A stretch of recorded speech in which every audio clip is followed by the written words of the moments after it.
हिंदवी स्वराज्याचे सरसंस्थापक छत्रपती शिवरायांना मानाचा मुजरा करतो। भारतीय राज्यघटनेचे शिल्पकार भारतरत्न डॉक्टर बाबासाहेब आंबेडकर यांना मानवंदना अर्पित करतो।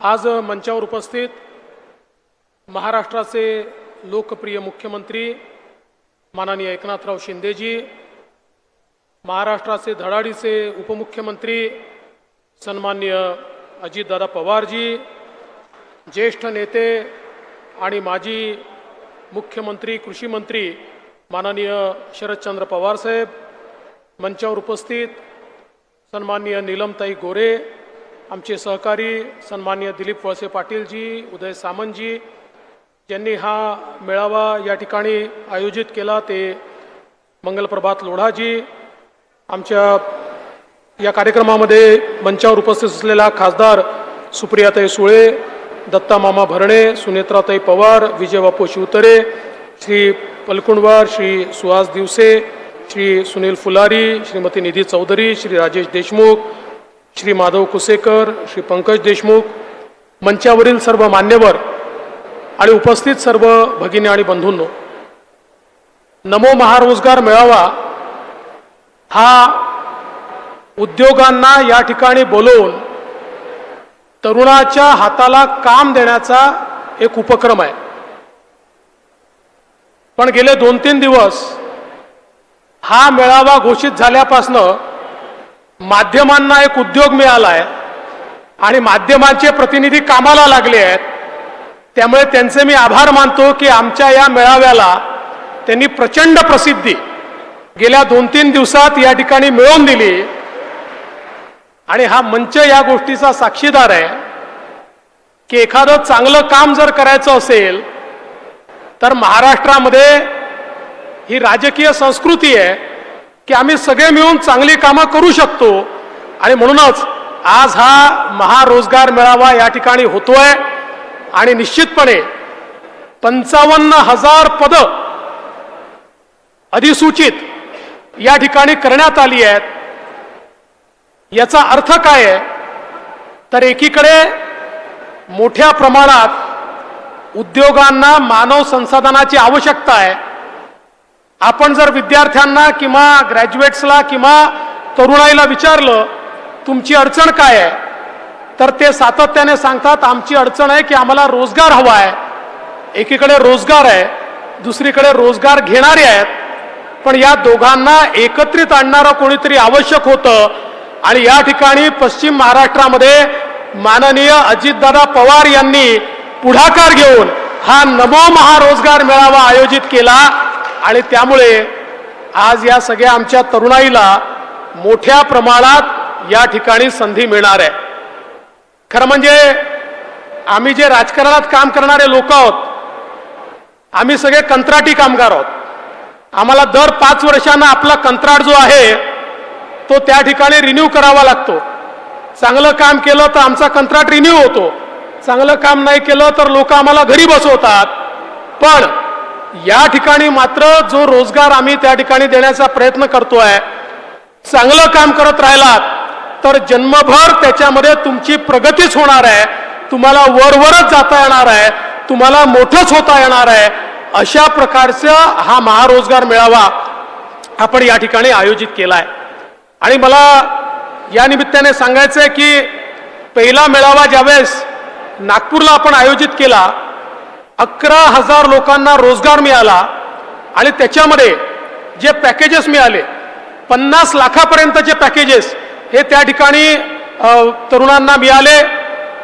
मोठ्या प्रमाणात हाय पेड जॉब्सपासनं तर अगदी जे 12वी पर्यंत शिकले आहेत, 10वी पर्यंत शिकले आहेत, अशांनाही मोठ्या प्रमाणात रोजगाराची संधी मिळाली।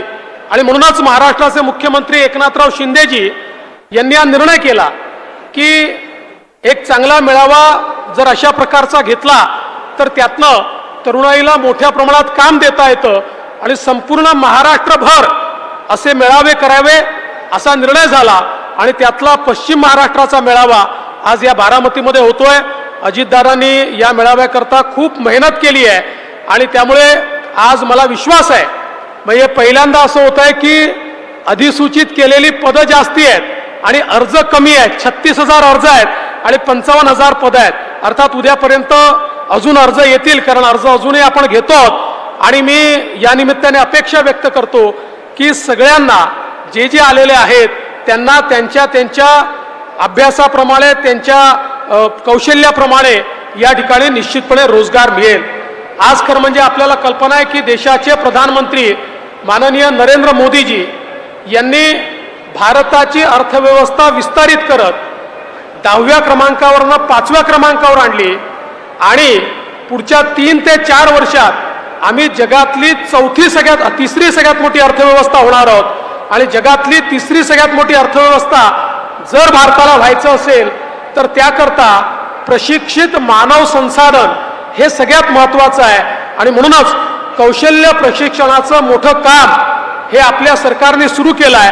कालच ज्यावेळेस अजितदादांनी आपला अर्थसंकल्प मांडला, त्या अर्थसंकल्पामध्ये महाराष्ट्रामध्ये 2000 प्रमोद महाजन कौशल्य विकास केंद्र हे उघडण्याचा निर्णय हा त्यांनी जाहीर केला.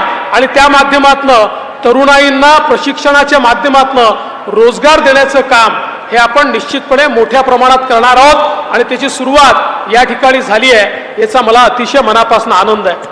आज या महारोजगार मेळाव्यासोबत अनेक चांगल्या इमारतींचं त्या ठिकाणी आपण उद्घाटन केलं. विशेषतः जो बारामतीचा बस स्टँड आहे हा एखाद्या एअरपोर्ट सारखा वाटावा अशा प्रकारचा बस स्टँड बारामतीला मिळालेला आहे. किंवा या ठिकाणी बारामतीमध्ये पोलीस स्टेशन असेल, पोलीस उपमुख्यालय असेल किंवा पोलिसांकरता क्वार्टर्स असतील, हे सरकारी बांधकाम आहे असं वाटतच नाही.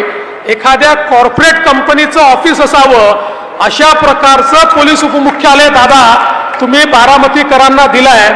आता 2 गोष्टी यातनं होतील. पहिले तर माझ्या मागे लोक आता लागतील की आम्हाला बारामतीलाच पोस्टिंग द्या, कारण एवढं चांगलं कार्यालय आणि एवढं चांगलं निवासस्थान हे केवळ बारामतीलाच उपलब्ध आहे. आणि निश्चितपणे एक गोष्ट या निमित्ताने मी दादा तुम्हाला विनंती करू इच्छितो, तुम्ही स्वतः लक्ष घालून इतक्या चांगल्या इमारती बांधल्या. मला तर आता मोह होतोय की आपल्या पोलीस विभागाच्या जेवढ्या इमारती आहेत त्याचं PMC म्हणून तुम्हालाच नियुक्त करून टाकावं, म्हणजे सगळ्या इमारती चांगल्या होतील. अर्थात दादा मला हळूच हे म्हणू शकतात की PMC का, खातच मला द्या, मी चांगल्या इमारती बांधतो. ते देणार नाही, ते माझ्याचकडे ठेवेल. पण तुमची मदत मात्र सगळ्या चांगल्या इमारती बांधण्याकरता निश्चितपणे घेईल. अतिशय सुंदर या इमारती या ठिकाणी झाल्या. मला असं वाटतं की बारामतीच्या वैभवामध्ये भर घालणाऱ्या आणि शेवटी सरकारी ऑफिसेस हे चांगले का असू नये, सरकारी ऑफिसेस हे चांगलेच असले पाहिजेत. कारण ज्या ठिकाणी जनता जाते त्या ठिकाणी ऑफिसेसही चांगले असले पाहिजेत आणि अधिकाऱ्यांमध्येही लोकाभिमुखता असली पाहिजे.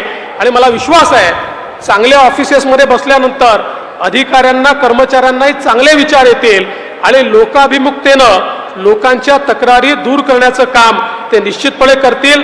म्हणून मी आज आपला अधिक वेळ घेणार नाही, पण या सगळ्या इमारती माननीय अजितदादांच्या पुढाकाराने या ठिकाणी झाल्या आणि अतिशय सुंदर झाल्या. त्याबद्दल त्यांचं अतिशय मनापासून अभिनंदन करतो. आणि या चांगल्या कार्यक्रमाला आपण आम्हाला या ठिकाणी निमंत्रित केलं त्याबद्दल आपले मनापासून आभार मानून मी माझे 2 शब्द संपवतो. जय हिंद, जय महाराष्ट्र.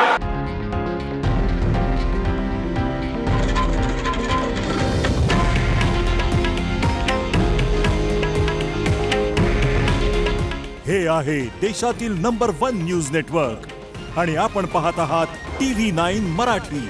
काळजी तुमची, हित महाराष्ट्राचं.